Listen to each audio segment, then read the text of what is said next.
Hello friend, welcome to my YouTube channel. तो मैं हूँ साधना और देख सकते हो मैं अभी हैप्पी हूँ, मुस्कुरा रही हूँ, खुश हूँ। मैंने कल नाइट में एक पोस्ट डाली थी तो जिस पे बहुत सारे फ्रेंड जो देखे थे तो वो सब कॉल भी किए थे कि साधना क्या हुआ है, क्यों क्यों इतनी परेशान हो, क्या हुआ है। बहुत सारे फ्रेंड कॉल किए और कॉल करके मुझे समझाए भी। मेरी मम्मी पापा भाई बहन सब कॉल किए और सब मुझे बहुत समझाए थे। तो फिर मुझे अच्छी अच्छी सी वीडियो भी भेजे थे। सबको पता है कि मैं बहुत परेशानी से गुजर रही हूँ अभी, सबको पता है। मैं फिर भी मुस्कुरा रही हूँ तो सब बोले कि ऐसे मुस्कुराना चाहिए, तुम्हारे चेहरे पे आंसू अच्छा नहीं लगता और तुम रोते हुए अच्छी नहीं दिखती हो, तो मुस्कुराना चाहिए। तो मैंने भी आज से मतलब एक शपथ खाई हूँ कि मैं आज से नहीं रोऊंगी और फिर रोने वाला एक भी वीडियो नहीं आएगा। और मैंने तय किया कि जो जैसा करेगा उसके साथ वैसा करूँगी और जैसा कि तैसा, मतलब जो जैसा करेगा उसको वैसा जवाब मिलेगा मेरी तरफ से और मैं हैप्पी रहूँगी। फिर भी मेरे घर में, मेरी फैमिली में मतलब सब मेरे पीछे पड़े हैं और मैं फिर भी खुश हूँ और खुश भी रहूँगी। अभी मेरे हस्बैंड भी मुझे उतना नहीं समझते, मतलब चार दीवारी के अंदर तो वो बहुत प्यार दिखाते, बंद कमरे में बोलते मैं तुम्हारे लिए ये करूँगा, मैं तुमसे इतना प्यार करता हूँ, ये करता हूँ, वो करता हूँ। और जब घर की बात आती है तो उसका मुंह नहीं खुलता। जब कोई मुझसे कुछ कहता है, बोलता है तो उनका मुंह ही नहीं खुलता है, एकदम गीदड़ की तरह बन जाते हैं। फिर भी मुझे टेंशन नहीं है क्योंकि मैं पहले चुप रहती थी। अब मैंने सोचा कि मैं भी चुप नहीं रहूँगी, जो जैसा बोलेगा उसको वैसा जवाब दूँगी, चाहे पूरी दुनिया मेरी दुश्मन बन जाए, उससे मुझे फ़र्क नहीं पड़ता। और मैं ऐसे ही मुस्कुरा के जीऊँगी, ऐसा मैंने सोचा। और देखो अभी मैं मुस्कुरा रही हूँ और देखो इतना इधर कितना खूबसूरत सा जगह है, मैं इधर घूम भी रही हूँ।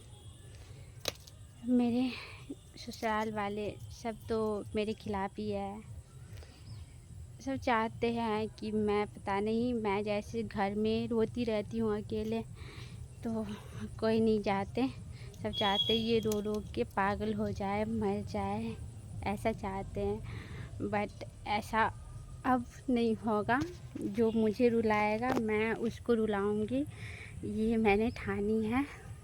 बहुत सारी लड़कियां हैं जो ऐसे ही रोती रहती है, रो रो के अपने आप को ख़त्म कर लेती है। मेरी जगह अगर कोई और लड़की रहती तो वो अभी तक आप लोगों के सामने नहीं होती, ऐसे सोशल मीडिया पे कुछ पोस्ट नहीं कर रही होती, वो दुनिया से चली गई होती। जैसे सिचुएशन से मैं गुजरी हूँ, जब से शादी हुई है तब से मैं इतना झेली हूँ, जब भी कभी सोची नहीं थी मैं उतना। अब मैंने भी सोची हूँ, जो होगा देखा जाएगा। मेरे हस्बैंड वैसे बोलते हैं कि मैं अब वैसा नहीं करूँगा, सही से रहूँगा, बाकी देखती हूँ। लोग वैसे भी, मेरे हस्बैंड जब मेरे साथ थोड़ा सा अच्छा से बात करते हैं ना तो मेरे घर वाले बोलते हैं क्या कि वो मौगा हो गए हैं और सब ताना मारते रहते हैं। तो मैं तो नहीं चाहती कि मेरे हस्बैंड मेरे हर एक बात माने, मैं तो बस चाहती हूँ वो एक अच्छा इंसान बने, बहुत अच्छा इंसान बने, जो कि गलत फलत काम न करे, ड्रिंक ना करे। मैं ऐसा चाहती हूँ क्योंकि मेरे हस्बैंड जब से मैं शादी करके आई हूँ बहुत ज़्यादा ड्रिंक करते थे, बहुत ज़्यादा। इसीलिए मैं बोलती तो घर के लोग सब बोलते थे और यही वजह से मेरे से झगड़ा होती है घर में, और कोई ख़ास वजह नहीं है। वजह यही है कि मैं जब से घर में आई हूँ तो अपने हस्बैंड को बोलती हूँ ये काम गलत है, ये नहीं करना है, सही से रहना है, इंसान बन के रहना है। मेरे हस्बैंड पहले मतलब वो इतने अच्छे हैं, कमाते भी अच्छे हैं और पढ़े लिखे भी हैं, हर तरीक़ा से सही है। फिर भी मैं देखती थी जब वो घर पे रहते थे तो उनसे अजीब अजीब सा काम कराया जाता था पहले, जैसे कि नाली साफ़ करना, कचरा साफ़ करना, बाथरूम का वो साफ़ करवाना, ऐसे ऐसे काम। तो मैं बोलती थी उनसे कि आप ये सब मत कीजिए, है तो फिर कोई हेल्पर लगा के करवा लीजिए, बाकी आप मत कीजिए, अच्छा नहीं लगता। तो ये सबसे सबको दिक्कत हो जाती है, सबको इसी बात से दिक्कत हुई है। और मैं थोड़ी बहुत ये घर से मतलब मेरा सोच थोड़ा अलग है। ये घर में एक इंसान नहीं, मैं जिस घर से आई हूँ तो वो घर में सबका सोच अलग है। मेरे पापा, मेरे भैया जितने भी हैं, कभी कोई नशा नहीं करते थे, ड्रिंक नहीं करते थे। बट जब से मैं ये घर में आई हूँ तो मेरे जेठ जी पी के आते, कभी वो गेट तोड़ते थे, कभी वो गेट तोड़ते थे। ये आते तो कभी उधर उल्टी पुल्टी करते थे। सब मतलब अजीब सा सिचुएशन था। तो मैं ये सब देख के मुझे बहुत अजीब लगता था, तो इसीलिए मैंने थोड़ा बहुत झेल ली। मैं नहीं बोलती थी क्योंकि मैं नई थी। तो फिर जब मुझे बहुत ज़्यादा लगा, मेरे हस्बैंड का तबीयत बहुत ज़्यादा ख़राब रहने लगा, उनका ऑपरेशन हुआ और बहुत ज़्यादा पैसा लगा उनके शरीर में, वो दवा पे ही रहते हैं। तो इसीलिए मैंने मना किया कि आप ड्रिंक व्रिंक नहीं कीजिए और सही से अच्छे से रहिए, अच्छे अच्छे दोस्त बनाइए, गलत फलत लोगों के साथ मत रहिए।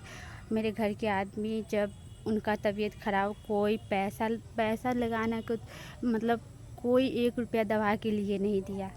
बट जब कुछ होता है, कोई पीता है, खाता है, शराब आता है घर में, तो मेरे हस्बैंड को बोलते हैं कि आजा रोहित पी ले, सब ज़बरदस्ती करते रहते हैं। तो इसीलिए मैं बोलती हूँ कि नहीं, ड्रिंक नहीं करना है। उन सब का सेहत अच्छा है, वो सब करते हैं, उनको चलता है, लेकिन आपका सेहत अच्छा नहीं है, आप ड्रिंक नहीं कर सकते।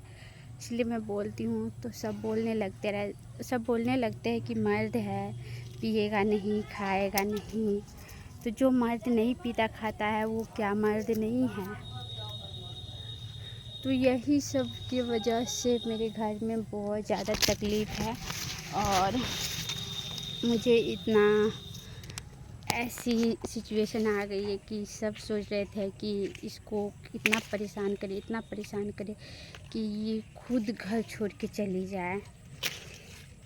और इतना ही नहीं, सब बोल रहे थे, मैं जब घर में रो रही थी तो बाहर से, मेरे घर के बाहर सब बोल रहे थे कि इसको ऐसे ही छोड़ दो, मतलब रो रो के खुद ही मतलब पागल हो जाएगी, तरफ तरफ मर जाए, ऐसा लोग सोचते रहते हैं। तो मैं इसीलिए मैं सोची मैं जितना उदास रहूँगी, जितना रोऊँगी, इसको उतना ज़्यादा खुशी मिलेगी। और यही समझाए थे मेरी मम्मी और मेरी सिस्टर। तो मैंने भी सोचा अब मैं रोऊँगी नहीं, बट मैं नहीं रोती, मैं बहुत ज़्यादा बर्दाश्त करती हूँ, झेलती हूँ। बट मेरे हस्बैंड जब ज़्यादा ड्रिंक करते हैं, क्योंकि मेरे हस्बैंड भी मेरे साथ नहीं देते ना कभी भी, तो मैं अकेली पड़ जाती हूँ। अगर नहीं चाहते हुए भी मुझे रोना आ जाता है और मैं रोने लगती हूँ। और जब मैं रोती हूँ तो मैं देखती हूँ मेरे घर के लोग इतना खुश हो जाते, इतना हैप्पी हो जाते हैं जिसकी कोई ठिकाना नहीं रहता। तो मैंने इसीलिए सोची हूँ कि मैं अब रोऊँगी नहीं। अगर ज़्यादा होगा तो हो सकता है मैं अपने हस्बैंड को उनके हालात के अनुसार छोड़ दूँ। बाकी मैं अपने अनुसार पूरी कोशिश करूँगी कि वो सही बन जाए, सही राह पे चले आए, एक अच्छे इंसान बने। और मैं ये नहीं चाहती कि मेरे हस्बैंड मेरी कहना माने, मेरी बातें माने, मैं ये नहीं चाहती हूँ। मैं तो चाहती हूँ कि वो अपने मन से अच्छा विचार सोचे, अच्छा काम करे और अच्छी तरह जीवन बिताए। मैं बस ये चाहती हूँ। उनको कितना आदमी बोला भी है। वैसे मेरे हस्बैंड एक अजीब सा इंसान है। बाहर तो बहुत अच्छे से रहते हैं, कमाते हैं, बोलने में हर चीज़ में बहुत परफेक्ट है, सही है। बट घर में कोई कितना हो कुछ बोल दे, उनका जुबान नहीं खुलता। वो कुछ नहीं बोलते, ऐसे मूरी झुका के बस सुनते रहते हो, कुछ बोलते ही नहीं। ये आज से नहीं, जब से मेरी शादी हुई तब से मैं देखी हूँ। और मैं कुछ भी बोल दूँ तो गुस्सा हो जाते हैं। और जब मुझसे थोड़ा भी होता है कुछ तो 10 आदमी आ जाते हैं। मतलब मुझसे थोड़ा भी मैं उनको कुछ समझाने का प्रयास करती हूँ, बोलने का प्रयास करती हूँ, सब मेरे गेट पे आ जाते हैं। रोहित की होलो इधर आ जाओ, सब उसको बाहर ले जाते, पकड़ के बाहर बैठा लेते हैं, बाहर सुला लेते हैं, ऐसे करते हैं।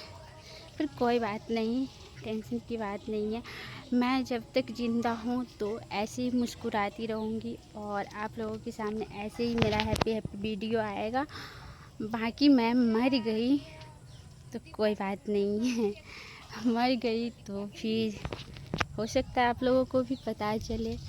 बाकी मैं जब तक ज़िंदा हूँ तो ऐसे ही हैप्पी और खुश रहूँगी, मुस्कुराती रहूँगी।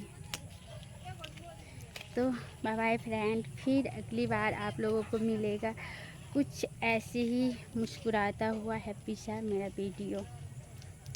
जब तक मैं अपनी खेती में घूम रही हूँ, देखिए इधर पूरा हरा भरा सा है। मैं जब भी आती हूँ तो इधर ही आती हूँ और इधर ही थोड़ी बहुत रील्स बनाती हूँ। मुझे इधर अच्छा लगता है, अकेले रहना भी अच्छा लगता है क्योंकि इधर हरा भरा सा जगह है और मैं अकेली रहती हूँ, खुश रहती हूँ। इधर मैंने बहुत सारे पौधे लगा रखे हैं, यहाँ सब्जी बाग कर रखी हूँ। तो यही सब देखती रहती हूँ, आती हूँ इधर, घूमती हूँ और खुश भी रहती हूँ। तो अभी बाय बाय।